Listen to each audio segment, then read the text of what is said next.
When you think of Sparta, who comes to mind? Probably Leonidas and his 300 warriors at Thermopylae, right? Their story is legendary, a symbol of courage against impossible odds. But what if I told you there was another Spartan king, one who fought with that same ferocious spirit, but whose story is often lost in the shadows of history? Today, we're uncovering the incredible tale of Agis III, the king who led Sparta's last great stand. By the 4th century BC, Sparta was a shadow of its former self. The once unbeatable military powerhouse had been humbled, its influence shattered by a humiliating defeat at the Battle of Leuctra against Thebes. The legendary Spartan phalanx was broken, their king was dead, and their myth of invincibility was gone. For decades, Sparta licked its wounds, watching from the sidelines as a new power rose in the north, Macedon led by Philip II, and then his son Alexander the Great. While Alexander was busy carving out an empire in the east, conquering Persia and marching towards India, he left his general Antipater in charge back home. Alexander's campaigns required a constant stream of soldiers and resources from Greece. Many Greek city-states resented Macedonian rule, but they were too afraid to act. Sparta, however, never truly bent the knee. They refused to join Alexander's league and saw his absence as a golden opportunity.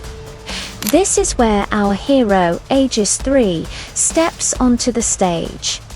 Agis became king in 338 BC, the very year Sparta's fate seemed sealed. He was a true Spartan, raised in the brutal agoge system, believing in duty, honor, and the supremacy of his city. He couldn't stand seeing Sparta so diminished. He spent years quietly rebuilding Sparta's strength and forging alliances with other Greek cities who dreamed of freedom. He even secured funds from the Persian Empire, who were desperate for any ally that could distract Alexander. With this backing, Agis hired 8,000 Greek mercenaries who had fought in Persia, seasoned veterans to bolster his Spartan army. The time was right. In 331 BC, with Alexander thousands of miles away, Agis made his move. He declared war on Macedon. He successfully rallied other states in the Peloponnese, like Elis and Achaea, and his coalition army swelled to over 20,000 soldiers. Their initial campaigns were a success, and for a moment, it seemed like the Spartan eagle might soar once more. But the Macedonians were not to be underestimated. Antipater, Alexander's regent, was a brilliant and ruthless commander. He marched south with a massive army of over 40,000 men, a force that included veterans from Philip II's campaigns. The two armies finally met near the city of Megalopolis. This wasn't just a battle, it was a clash of eras, the old world of the Greek city-state against the new age of Hellenistic empires. The battle was brutal and unforgiving. The Spartans and their allies fought with the desperation of men whose entire way of life was on the line.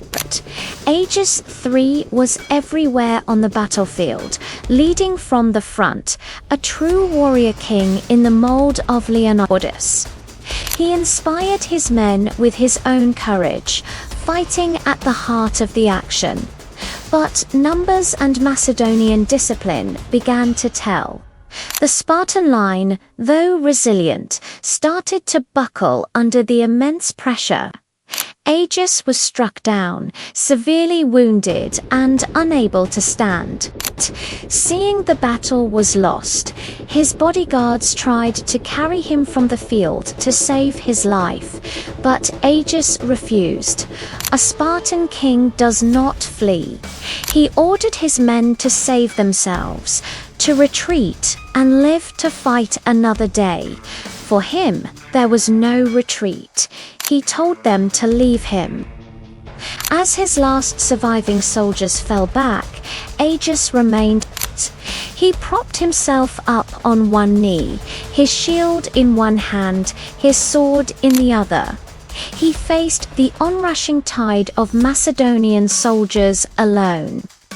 The enemy swarmed around him, but he was not done. In this final, defiant act, kneeling and bleeding, he fought on, cutting down several more enemies who dared to approach him. He was a cornered lion, ferocious to the very end. Finally, a javelin thrown from a distance found its mark, and King Agis III, the last great hope of Sparta, fell.